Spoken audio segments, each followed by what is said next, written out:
1 week off and we've fallen apart. Yeah, this is that's the only thing that's keeping me in a job. That noise.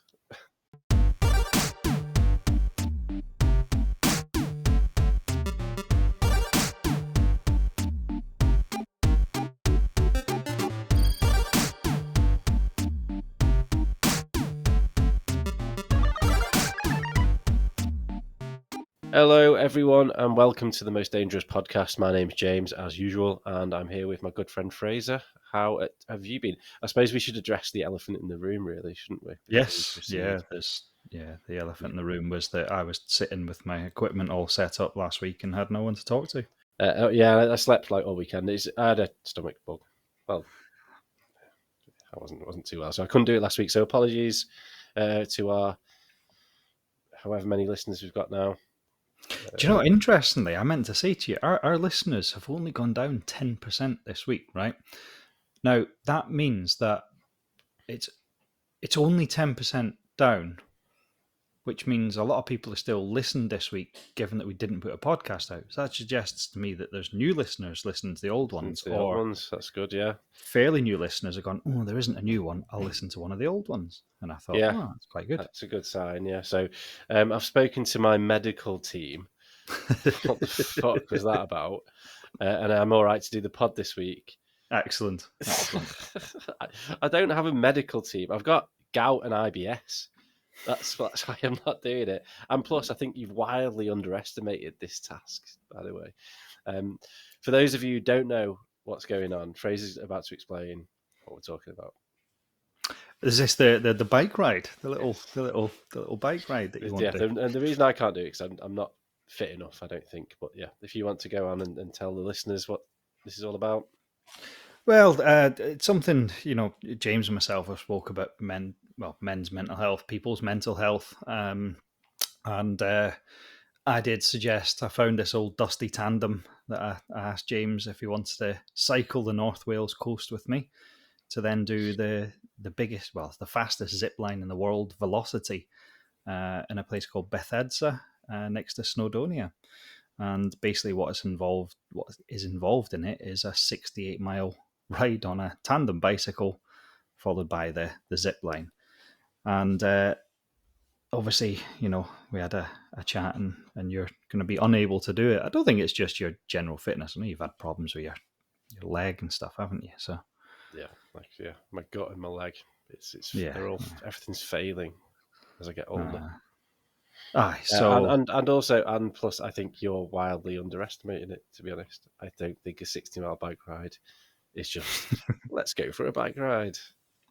It's unlike me to just take a massive chance like that, isn't it? I remember my dad was going to cycle to Glasgow once for charity. And he, similar to me, thought, I'll just get on a bike, fucking cycle, it'll be fine. But I'm training for it. I'm cycling sort of 5 miles a night just now, trying to get myself fit for it. So our mutual friend that we have mentioned in the podcast, Rich, he's going to do it with me. But we will be live streaming it on the Most Dangerous Podcast Facebook page and stuff where we can, so that you can all get involved. And have we got a charity page set up? Have we got a donation page set up yet? We have. If you go into Just Giving, it is under the Most Dangerous Podcast, because that's what people sort of know me as. And so you just search Just Giving, the Most Dangerous Podcast, or look on our Facebook page. And I've put a little bit about it on TikTok and Instagram and stuff. But it's a great cause, and if you could even donate £1, that every little bit helps. I read that CAM, the charity we're doing it for, the Campaign Against Living Miserably, £12 can save a life. £12 generally funds the calls that someone that's suicidal makes and gets the support to turn them around from their suicidal thoughts. So £12 donation could save a life. Yeah, so put your hands in your pockets, go on the Facebook page, the link will be on there. Or alternatively, you could buy us a coffee. Yeah, to buy us a coffee, that'd be lovely. A couple of weeks now, I haven't had a coffee. Not time to do that link. That is it.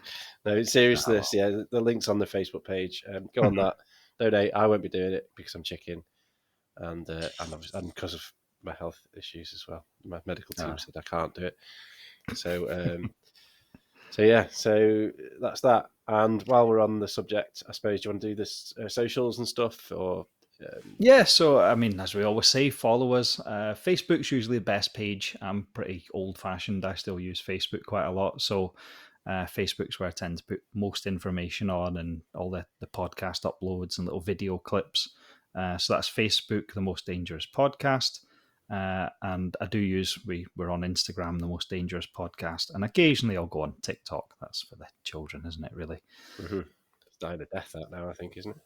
Yeah, it's kind of had its moment, hasn't it? I think I find a lot of people gone back to Instagram. That seems to have had a resurgence. So yeah, and we do have Buy Us a Coffee, like a page, don't we, for that? yes, Just we'd rather that you put that money into the donations for the charity that just give in. However, if you are feeling extra generous, you can yeah, also don't throw us a couple of quid on there if you want to. You don't that have would be to, lovely. obviously. Yeah. So Okay. well, that's all that. So it's been 2 weeks, hasn't it? Yes. Yeah. Since we last spoke. Well, not spoke, but since we last did this. Any stories? Any news? Anything to discuss? Well, I'll be honest. There was a little bit of me that last Monday I thought you might be dead because you told me you couldn't do it on Friday night, and I sent you a message, a reply, and I didn't hear anything till Monday. And I thought, shit, what if he's died? But you must have been pretty ill. I was in bed pretty much all weekend. But nothing's really happened. I mean, our rabbit died today. That's sad. Poor rabbit. So yeah, not long planted him in the garden, or her Planted even. him. Yeah. Yes. Yeah. So after the longest 3 months of my life, I left my job today. Ooh. I mean, it was a bit sad. I was a bit sad when I left. I didn't get the gardening leave that I hoped for when we spoke in April. So I ended up staying till I think it was about 20 to 5 on the very last day. So, yeah, I've gone. I'm technically unemployed, I suppose, although I have signed a contract with another company. So I don't know if that means that you're unemployed. So, yeah, I left. And something happened today. Have you heard of Larry David? Larry David, no. Yeah. Or Curb Your Enthusiasm. Yes, yeah. Have you ever seen any episodes of Curb? No. How are we friends, man? It's just like one of the funniest programs that's been on telly for the past 25 years. I don't see episodes of anything. I'm too busy. It's only like half an hour. They're all on Sky. If you've got Sky, you can kind of it's like really funny. Go and watch it. It's brilliant. So basically, so Larry David is this American US comedian. He's from LA. He jointly created Seinfeld with Jerry Seinfeld. Yeah. And then after he did that, he went on and did Curb. I think it started in 1999. Still go. I think they just finished it. Wow. So literally 25 years, and you've never heard of it, or you've heard of it, but you've never seen it. I've heard of it. Yeah, it's probably something if I put on and go, oh, yeah, I've watched a bit of that before. Yeah, and it's really funny. I do highly recommend it. They have star guests. It's basically just him, right? And it's like a dramatized version of him and his life, and he's super rich, and he goes around and sort of goes and does work, and it sounds boring, but it's it is good. But it's every episode there's a really super awkward moment, and it builds up and builds up, and it's he's got a bit of sort of twisted logic, and at some points you're kind of yeah, he's kind of right.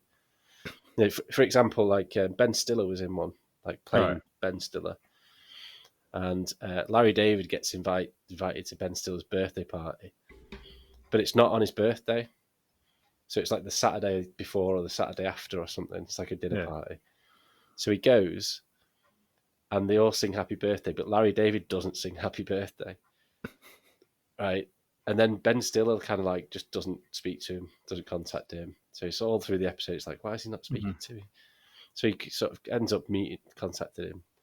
Well, what's going on? I thought we were mates. He's well, you didn't sing Happy Birthday on my birthday. And he's well, number one, I don't have to. And number two, it wasn't even your birthday. It's it wasn't your. I would have, if it was your birthday, I would have done, but it wasn't. So it kind of just escalates, and it's just really awkward. You kind of yeah, well, kind of agree with him. So this kind of happened. So I left my job today, right, and I got a Yeah. card, right, all the way from the very sort of point I handed in my notice. I've gone, don't get me anything. I do not Yeah. want any like song and dance about this. It's really embarrassing. I hate it. I'm not even asked about a card, whatever. So it's the day I got the card, the usual, Mm-hmm. you know, and inside the card was an email which said, thanks for all your hard work or whatever. Here's £50 worth of PlayStation vouchers. Right. But they're not in that. It's not in the card, right? It's just Mm-hmm. the email. So if you get vouchers, like if you buy them on Amazon or whatever, you get a code, don't you, that you put Yeah. in? Yeah. So the code wasn't there. So like I've gone 3 months ago and I don't want anything. Mm-hmm. They've given me this card with this £50 voucher, which is lovely, and I really appreciate it. But now I'm gonna have to phone him on Monday and go, I need the code for the card. You've given me something that I Bloody can't hell. use. Yeah. I mean, I suppose the proper Larry David thing would be if I'd be like, I don't want anything. They Mm-hmm. didn't give me anything, and then I got annoyed at them for not giving me anything. That'd be like the proper sort of curb thing. Yeah. But this is very similar. So I'm kind of like, I'm really reluctant to kind of phone. I mean, I don't know what to do. I mean, like, a bit kind of like in two minds. I might just leave it Yeah. and just go, oh, well, never mind. Yeah, but it's a waste of a code because they will think that you've had it and won't use it. Yeah, I know. Spoilt it. It's just really awkward to phone up on, like, because my partner was like, say, because I come home early and I opened it. I didn't open. I should have opened it there really, but I opened it when I got in. It was like 5:45. My partner was like, phone him now.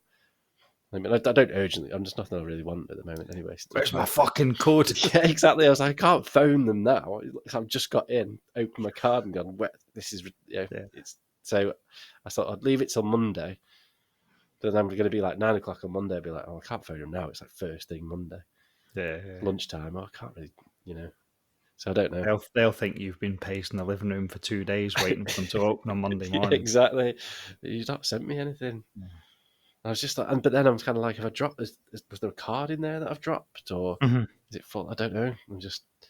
Or am I missing something? Am I going to phone them up and go, it's not, this isn't the code for the voucher? And they go, yeah, it is. It's here. And I go, oh, fucking hell. Really embarrassing. So yeah, that happened. And another thing is, I did quite well out of this leaving my job. So I got a bottle of whiskey from somebody I work with who isn't connected to the company I work for. And this other chap, and he's a lovely, lovely fellow, I'm not going to call him out. About sort of 2-3 months ago, he said to me, do you like Jack Daniels? I was like, yeah. I mean, it might have been even longer. It might have been 6 months ago. It's like, yeah, it's all right. I mean, I pretty much drink anything, whatever. It's like, all right, I've got a bottle at home. I don't want it. I'll bring it in. You can have it. And then nothing. Yeah. And then he gave me a gift today. A bottle of Jack Daniels. Was it dusty?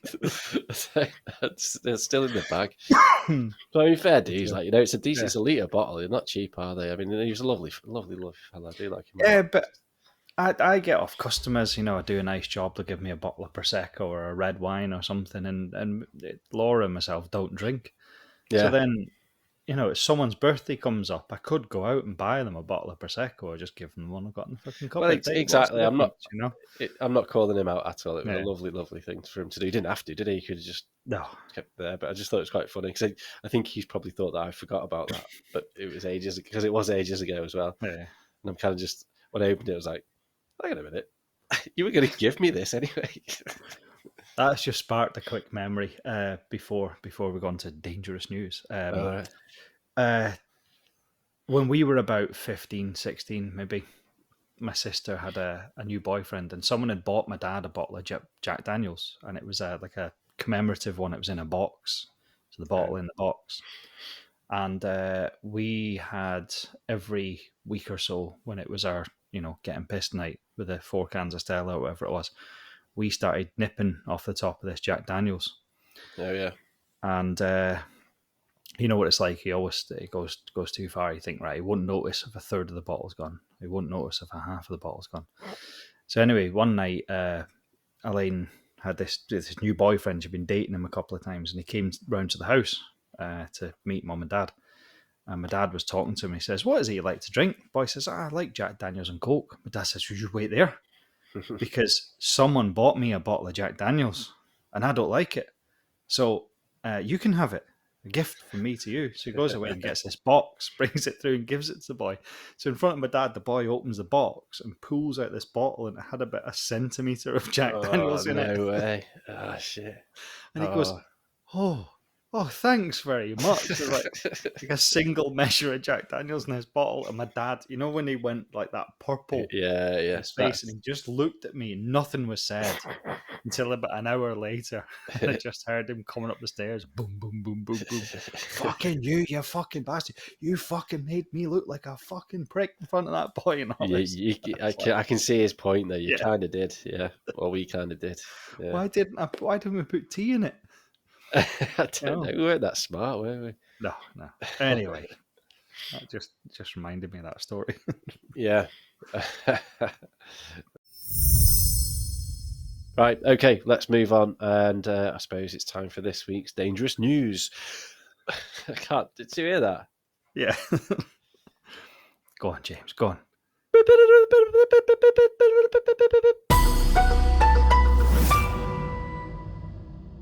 Okay, so James, I've got 3 dangerous news stories for you here. Now, the first one I actually looked up for last week, and I thought I'm gonna keep it and do it tonight because I thought it was quite interesting. Guilt tripping me for being ill. I know, terrible.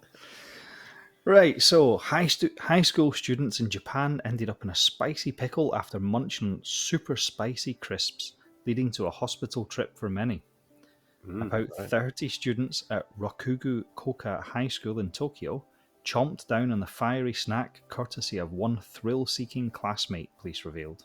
On Tuesday, the school dialed 911 after 13 girls and one brave boy reported feeling queasy with burning mouths and stomachs, Japan Today noted.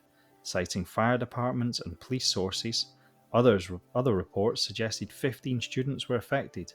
Thankfully, all victims were conscious and suffered only minor symptoms. The culprit? 18-plus curry chips, a dangerously hot treat from Isuyama Corp, which the company explicitly warns are not for the faint-hearted or anyone under 18. Right, okay, right.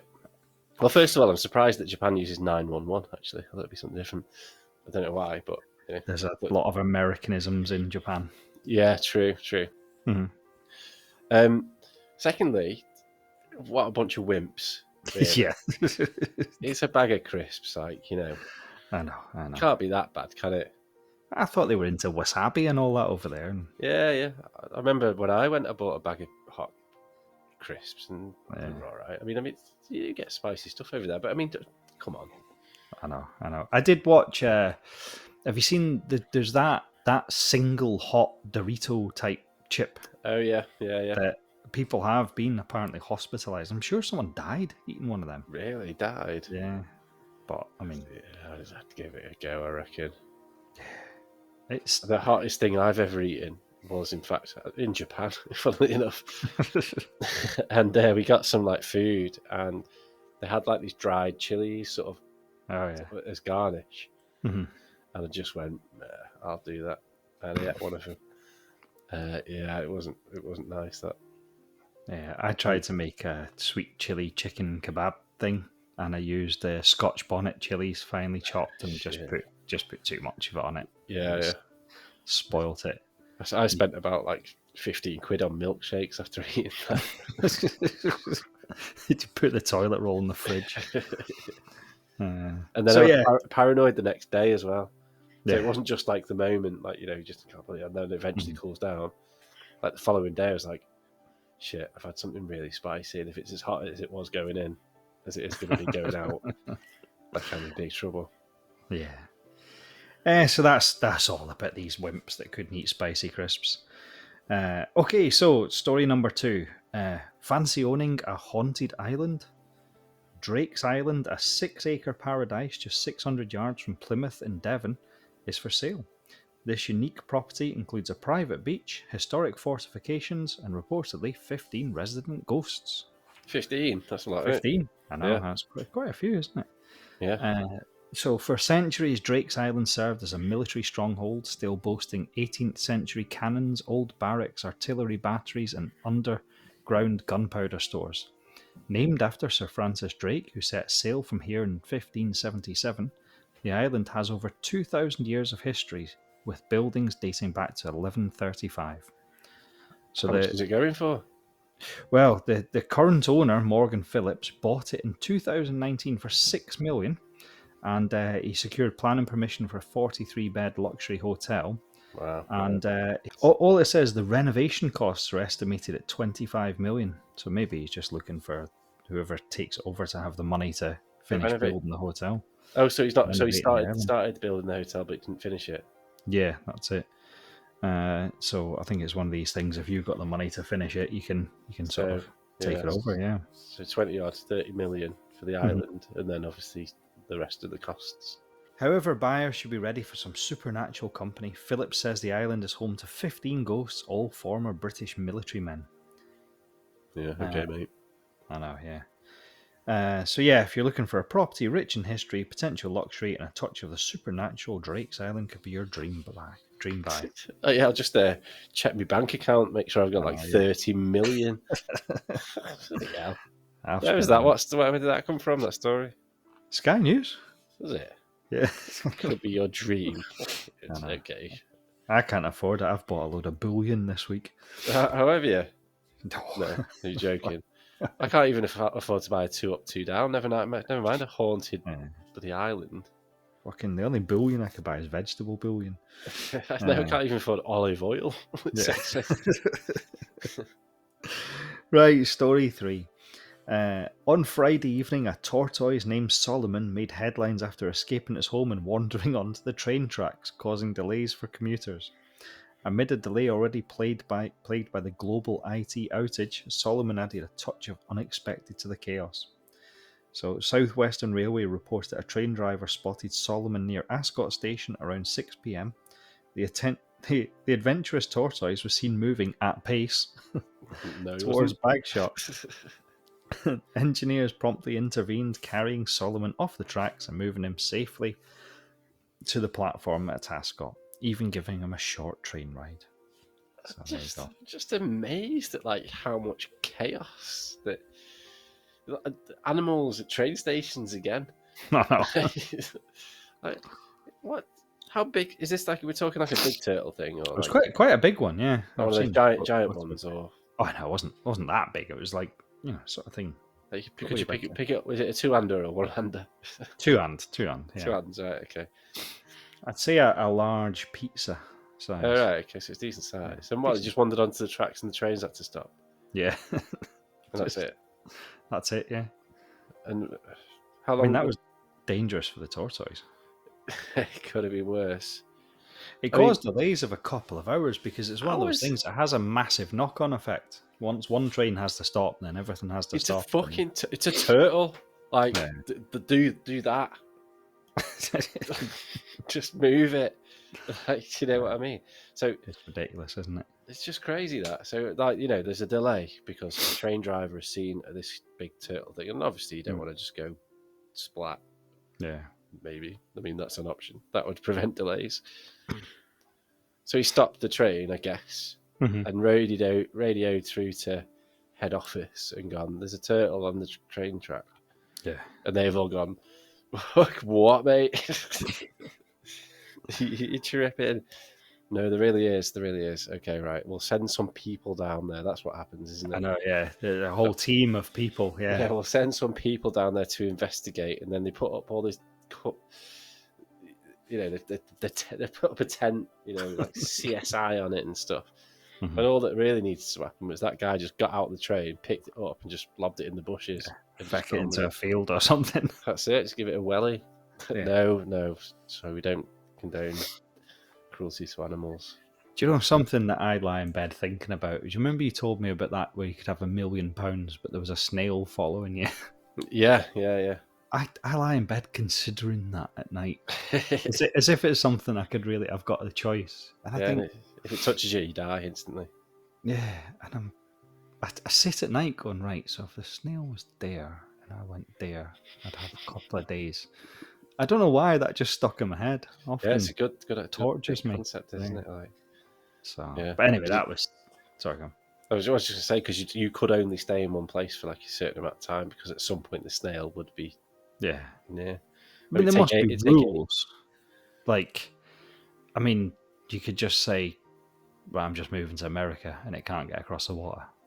Well, it can though, at some point. But I mean, it will though, because it can go on a ferry. Yeah, true. So it just you can move to America, but then you might have like a nice couple of years in America, but at some point You'd become complacent, wouldn't you? yeah, like you'd be like, "Where's that snail?" Like, Yeah. So anyway. Thank you, Fraser, very much for your dangerous news, and yeah, that was this week's dangerous news.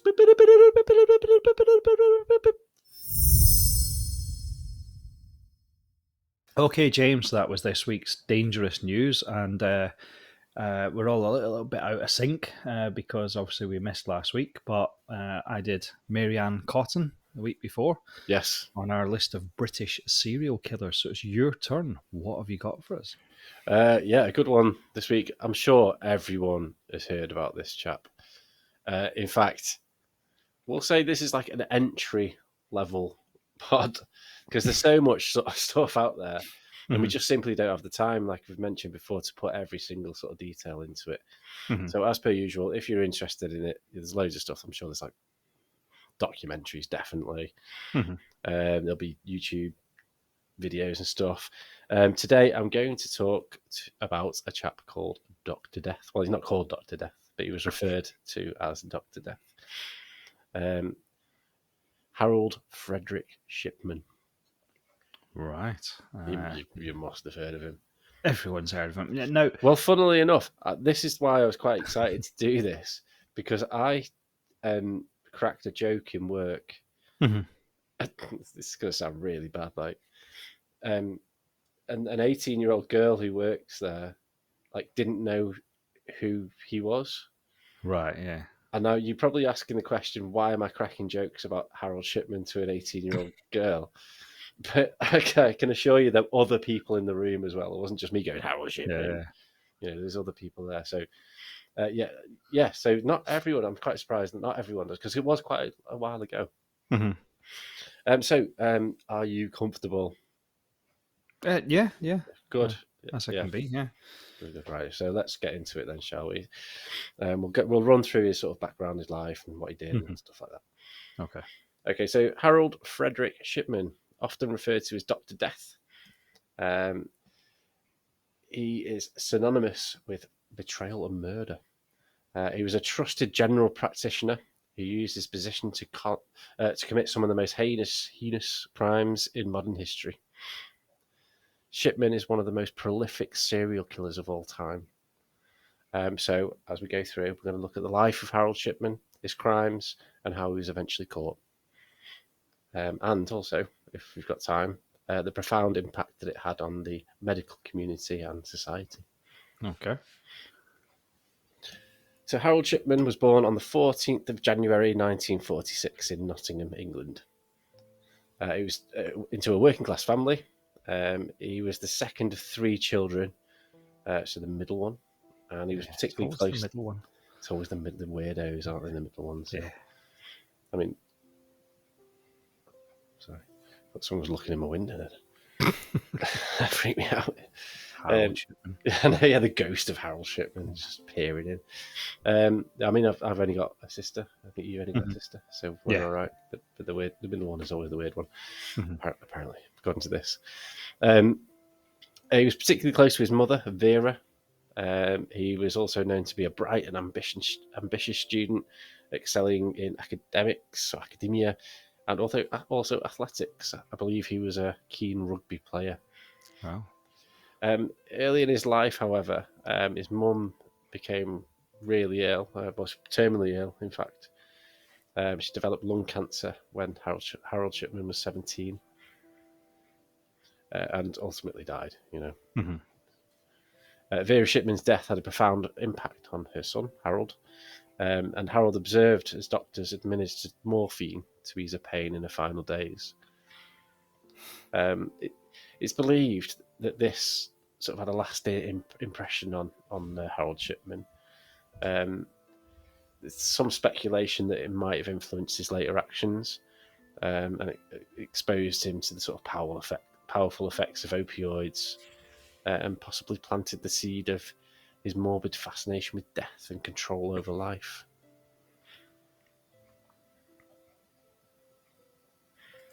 So, following on from his mother's death, Shipman pursued a career in medicine. He attended the Leeds School of Medicine and he graduated in 1970. Now, I did see that he failed first time round and had to retake. I mean, that's not really important, but just thought I'd throw that in there. Yeah. His first job was at a Pontefract General Infirmary in West Yorkshire. Despite his promising start, Shipman's career was soon tainted by his addiction to pethidine. Right. This is an opioid painkiller. So he started getting addicted to opioids himself. Interestingly, today I had a phone call from Pontefract and I wondered where it was, and you've just answered that for me. There you go, West Yorkshire, yeah. So I don't know who it was. I didn't answer. Yeah, right. It definitely wasn't Harold Shipman, as you'll soon find out. In 1975, he was caught forging prescriptions for the drug, leading to a conviction for forgery. And he was fined. He went under a rehabilitation program. And then he was actually remarkably allowed to continue practicing medicine.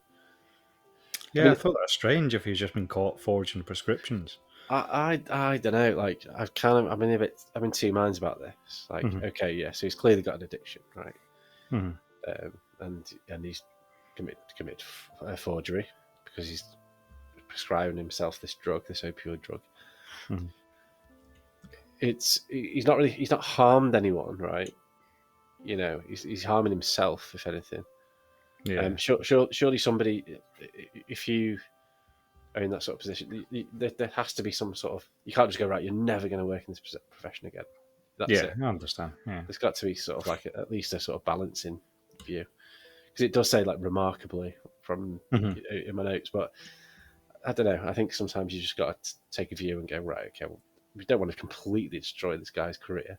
I mean, in retrospect, they probably should have, but Yeah.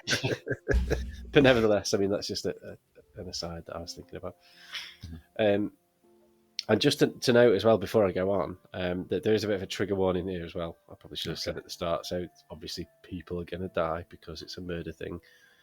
There's also talk of suicide. So if you're not keen on those sort of things, maybe this isn't for you. And tune in. Maybe not next week because that's going to be murder as well. But tune in another time, or listen to the backlog. If you're not keen on suicide. Yeah. So just so you know. So anyway. In 1977, Harold Shipman joined a medical practice in Todmorden. Is it Todmorden or Todmorden? I've no idea. Never heard of it. You've never heard of it? No. Oh, wow. Okay. It's like a UFO hotspot. Oh. It's in West Yorkshire. It's not far from where I am. So in 1977 he moved there before moving to Donnybrook Medical Centre in Hyde, Greater Manchester. And this was also in 1977, and this is literally around the corner from me. You know, it's right. Yeah. I do think I should have checked this before the podcast, but I think my partner's mother, or is it a grandmother, was one of Harold Shipman's patients.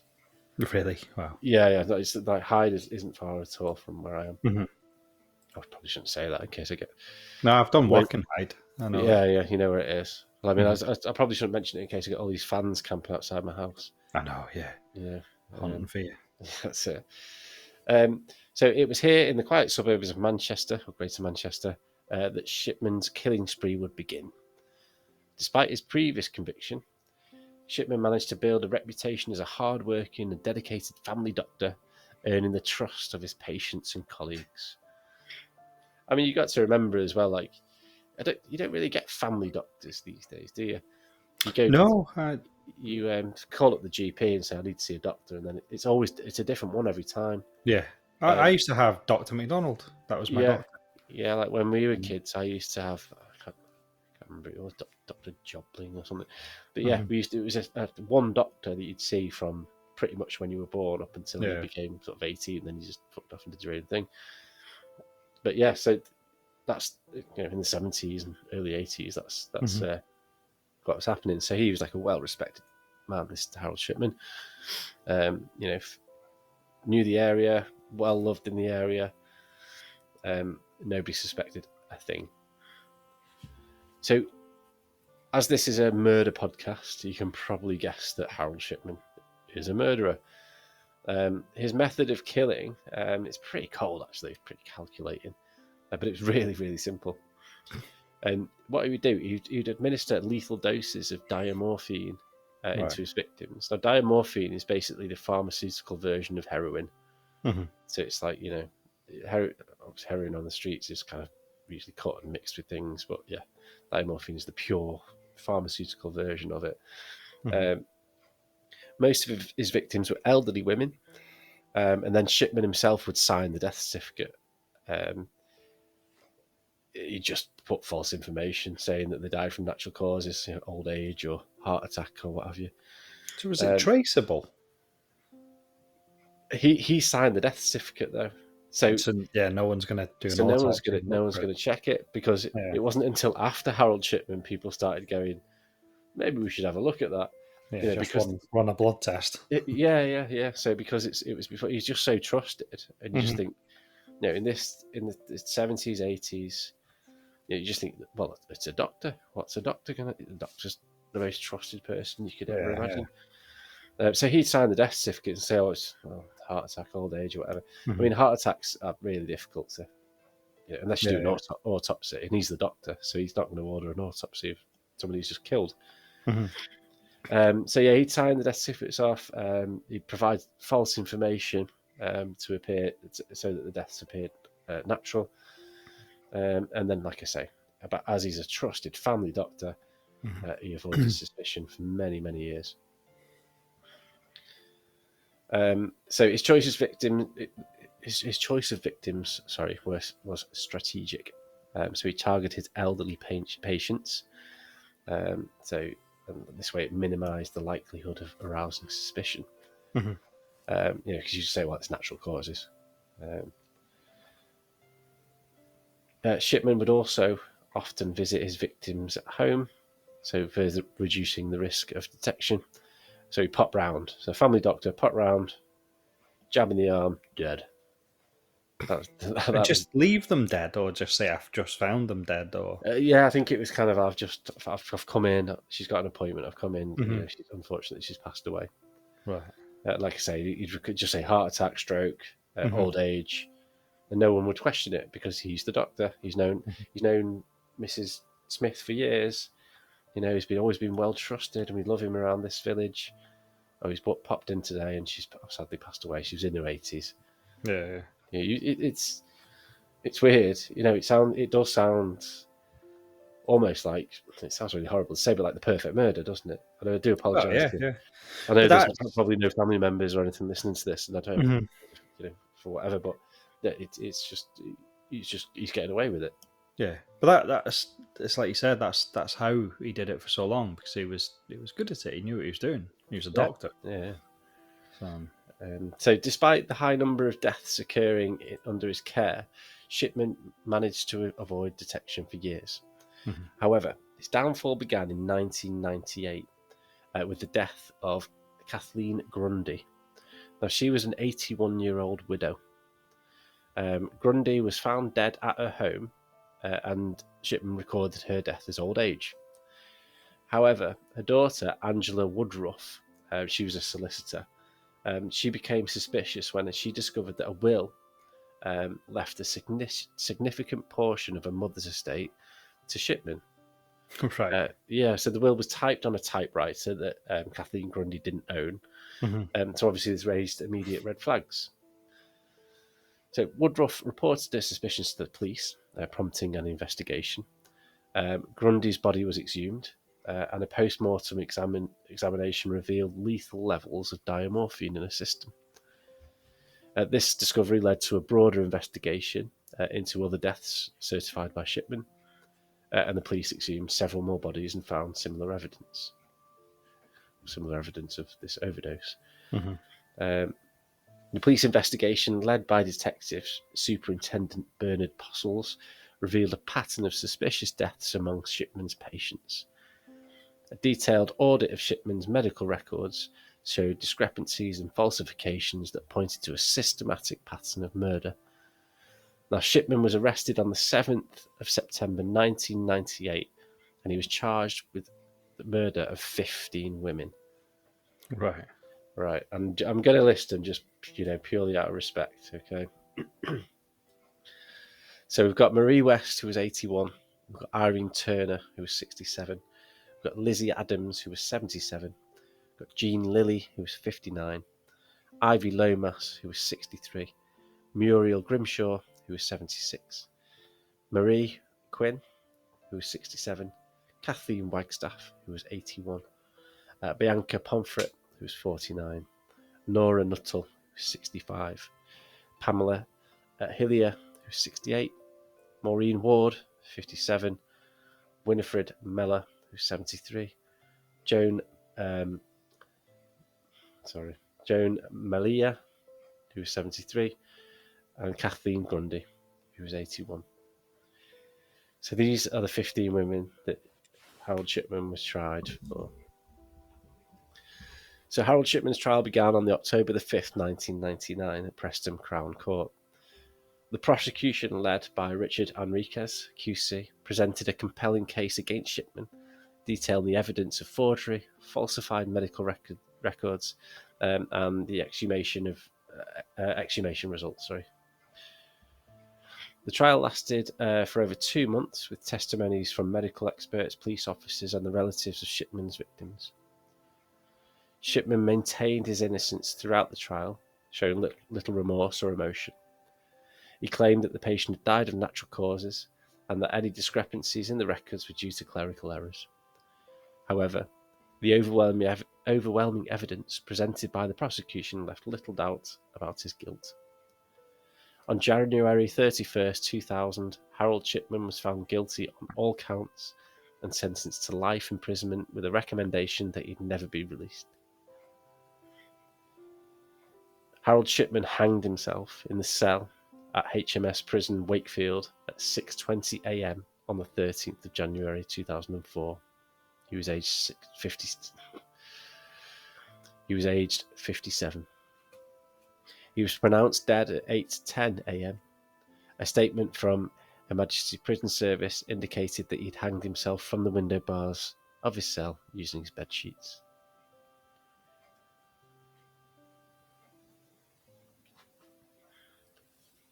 So the revelations of Shipman's crimes sent shockwaves through the medical community and society, really. The scale of his murder was unprecedented, and the betrayal of trust by a medical profession was deeply unsettling. Shipman's case led to widespread calls for reform in the medical field, particularly regarding the oversight of general practitioners and their certifications of death. In the year 2000, the British government launched the Shipman Inquiry, and this was chaired by Dame Janet Smith. She had to investigate, or she was tasked to investigate, the extent of Shipman's crimes and how they'd gone undetected for so long. The inquiry, which lasted for almost 2 years, produced several reports and made numerous recommendations for changes in the medical practice and regulation.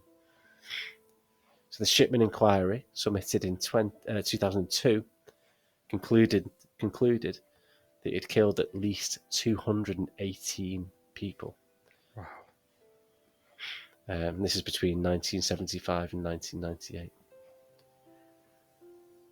In total, 459 people died while under the care of Harold Shipman between 1971 and 1998. But it's uncertain how many of those were murder victims, as he was often the only doctor that certified the death. See, I've read in somewhere, I don't know if you're going to go on to this or stepping on your toes or anything, I've read that he could actually be the world's biggest serial killer. Like, Yeah. At his own hands. I mean, they include people like Hitler, but he didn't kill all those people. Like, actually, by his own hands, he could be the world's worst serial killer.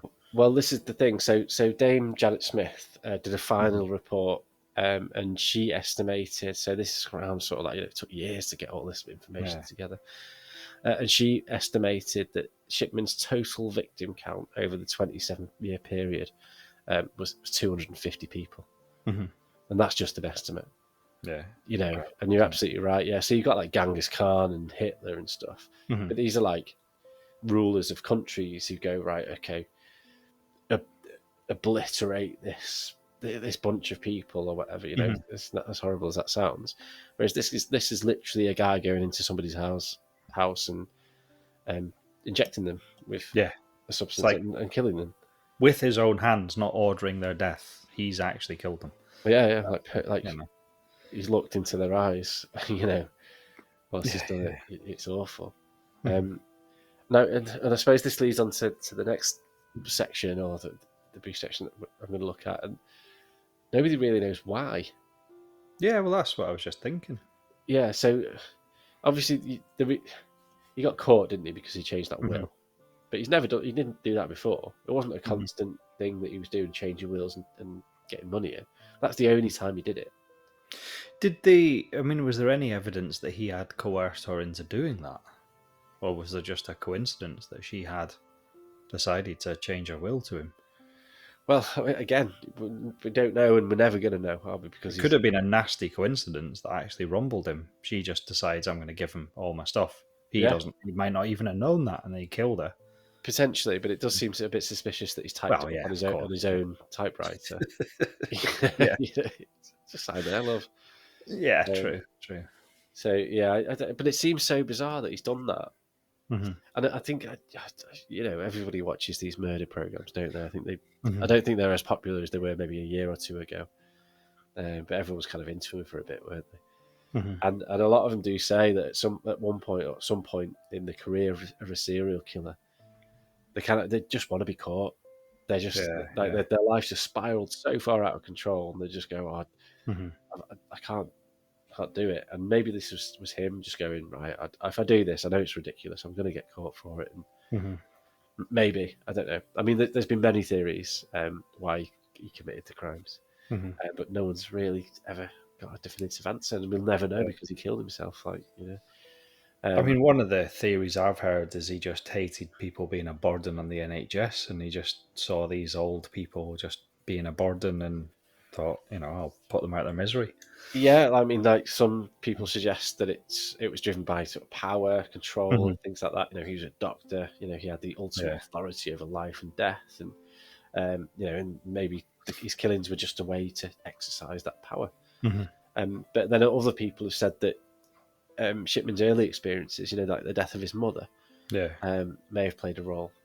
Watching his mother receive morphine to alleviate her pain could have installed some sort of fascination with the drug himself. Obviously he was addicted, wasn't he, to some sort of opiate. So that could have been it. Maybe just he liked the idea of this drug that releases the pain from people, and maybe he saw his patient. Maybe he thought he was doing a good thing. You just release that person from their pain, or what have you. Other people suggest that it's just simply a personality disorder. He was just a narcissist or a psychopath. I suppose it could be the same mentality as someone that goes out and kills a couple of people with a baseball bat, but he just was fortunate in his profession that he had the resources to do more of it. Yeah, exactly. Yeah, he's just a serial killer, but he's better equipped than most normal serial killers. He's got access to the drugs that he needs. He might just be complete psycho. My mum died when I was 17. This isn't fair. Take everyone else's mums. Maybe he was just mental, which I kind of like. I hope so. I'd prefer that. Like, I think I would prefer that we just go, well, let's just put him under the mental section, because if this is something else where it's like some sort of like, I don't know, what's what I'm looking for. So where he's just kind of like going, I'm doing this for the greater good. That kind of worries me a little bit. I'd rather him just be a fucking psycho and we just go, another one of life's fuckwits that. Yeah. I was going to sort of go into like the medical and social impact of it all, but it's a bit dull. It's a bit dry, to be honest. Obviously, there were big changes in the medical profession. It's quite obvious what it probably changed. Yeah, like you can't just have people running around signing off Mhm. death certificates and things like that, and Mhm. politics and stuff. And then obviously with the society itself, of course. Do you remember this? Yeah, well, yeah. Yeah, I remember it as well, and it was such a shock because he was a doctor, Mhm. right? And and doctors, uh, I mean, they still are, aren't they? I think a lot has changed since what 2020, 25 years ago, or whatever. I'll bet you that no doctor or nurse is allowed to do a home visit alone nowadays. I bet there's Um, always got to be two of them. I would probably agree. I think they can do home visits where they kind of check in. Mhm. I know like carers do, don't they, where they can pop in and see if they're Mhm. all right.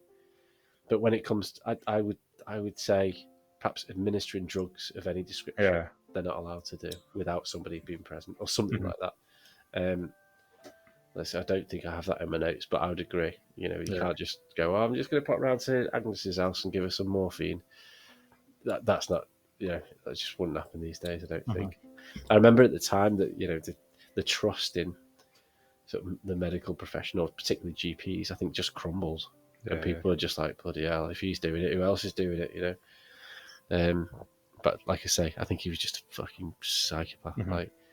And I'm glad he's dead. Actually, Yeah. Yeah. no, we're on it. But I mean, I'm glad he's dead. Mhm. But I'm also sorry for the victims that they didn't get sort of like the closure that perhaps they wanted. Like, Mhm. why did you do it? Just Yeah. it's just mad, isn't it? So just to conclude then, so Harold Shipman's case is a chilling reminder of the potential for evil even within the most trusted members of society. As a doctor, he was expected to care for and protect his patients, but instead he used his position to commit unimaginable acts of murder. The impact of his crimes have been far-reaching, leading to significant changes in the medical profession and a renewed focus on ethics, accountability, and patient safety. Um, the story of Harold Shipman is a tragic one. It's marked by the loss of hundreds of innocent lives, literally hundreds of innocent lives, and the betrayal of trust on an unprecedented scale. It serves as a stark warning of the dangers of unchecked power and the need and the need for constant vigilance to protect the most vulnerable members of society. So Brilliant. that's Harold Shipman. Like I say, it's an entry point. There's so much more to the Mhm. story that if you are interested in this sort of thing, there's plenty of media that you can digest, ingest, or whatever you want to do. Mhm. Um, but it's a fascinating story. I've got some sort of like connection with it really because it just seems so close to me. It's like I said, where Yeah. Hyde is really close, and I remember it being in the news. I remember him being on the telly, Mhm. and he just came across as really arrogant from what I remember, being like, no, well, I didn't do anything. Yeah. So Wasn't me. yeah, what are you talking about? So yeah, I think Britain's best serial killer. What that's the old Ricky Gervais thing, isn't it? Um, yeah, best or worst, depending on your view or how you sort of balance things. Aye. Um, if not the world's, Mhm. 250 people, like by hand. We're not talking, like you said, we're not talking governments here. We're talking an individual over the Yeah, period. that's it. It's like someone that's individually, a soldier at war shooting 300 people. That's war. It's different. But This is, even a soldier at war shooting 300 people would be like, fucking hell, mate, fair play. Like, yes, quite a you're lot like of a shit. super army soldier. Like, you just killed Yeah. 300 people. So, yeah, Mhm. it's crazy numbers, like crazy Aye. figures. And like I said, I'm glad he's dead. What a fucking horrible fucker. So I worked with a murderer. I've told you this, haven't I? Yeah. Yeah. Yeah. Do you remember Elaine when you remember Liam, like one of Yes. Elaine's first boyfriends? Yeah. His parents had Benson's restaurant in Chester, Right. and I was about 14 or something. They offered me cash to wash dishes a couple of nights a week. while Elaine was in there, she was one of the chefs. And this guy that I worked with, I was doing the big machine, putting like basically the dishwasher for all the plates, and Yeah, you he was pressed the button and scrubbing. it. Yeah. Yeah, he was scrubbing the pots and pans. And there was a girl that was murdered in Chester called Kaylee, a little girl about 7, Right. and she was found by the river by Saltney, where we had the warehouse. Yeah. Body was found there, and it was him that I worked with that killed her. Fucking hell. Right. Like when she went Pedo, missing, like. she was murdered. He was. I don't know. I think he just killed her. I don't know if it Yeah. was sexual. I mean, I was only 14 at the time, but yeah, I worked with him for a couple of weeks. Then he disappeared, and so did the fucking kid. Bloody hell. Right. And next thing, his face is on the front of the paper. Yeah. That's dodgy. My dad's got like an allotment in Derby, and he was working on it, and like he's had it for years, and like the guy next to him is from like Czech Republic, so like Chechnya and stuff like that. What it used to be. You chat to him like, "Hi mate, you all right?" Anyway, he disappeared for like a couple of weeks, Yeah. and, and then the authorities turned up. You know, like immigration. Yeah. They're like, "Oh, have you seen this guy?" He's like, "Not for a while now. He just pops down, but I've not seen him for." He's wanted for like war criminals, war crimes in like Yeah. Yugoslav. Or something. Yeah. He's just done a run. He must have got like a whiff that like the authorities were onto it. And he just like jibbed it, but yeah. So he's talking to like a war criminal, mates with a war criminal. Shit. So that was the story of Harold Shipman. Awful, awful story. It's a difficult one to digest, I suppose, particularly when it's somebody who is in that position of power, authority. Someone you'd expect to trust. It was a while ago now, but it's still not as long as yours the other week. So I think there needs to be sort of an element of kind of, we don't want to do any of the families sort of a disservice. Not that they'll probably ever hear this, but it's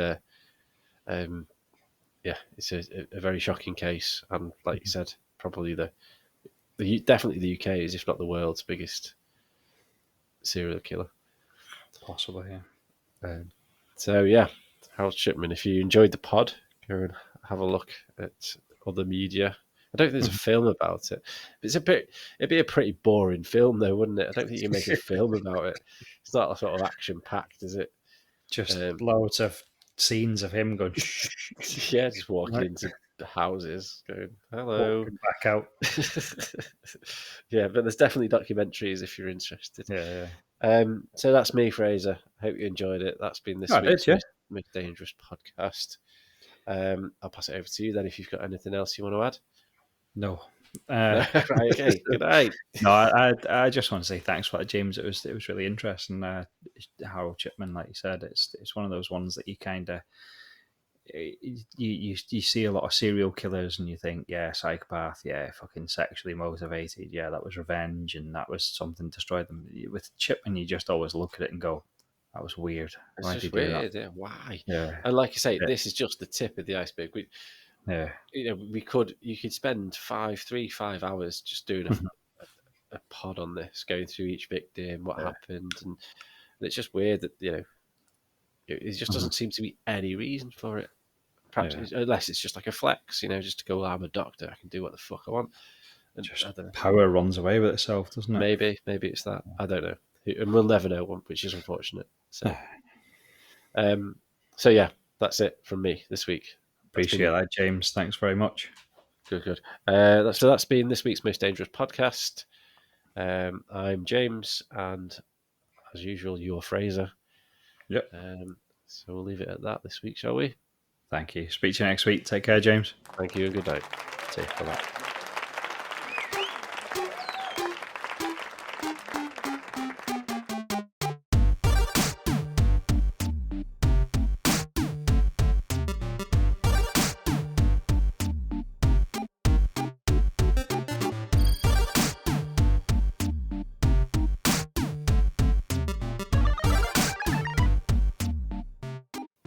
So this lad, so he joined like 2.5 weeks ago, and I thought, right, I'd be polite. 'Cause what I used to do is just sit there with my headphones on, listen to podcasts as they come in through the week, and then if there's no podcasts, I'll put like an audio book on or whatever. So I thought, right, I'd be polite, and like, he's just started. He probably needs me to kind of sort of show him the ropes, and he probably just needs to maybe shout over every now and then if he needs a hand. Mm-hmm. And the other day I sat there, and he just pops his head up and goes, "Do you mind if I put my headphones on?" It's like, you bastard, man! I've been sat here for like 2 weeks, like just going, "Oh, I really shouldn't put my headphones on." So yeah.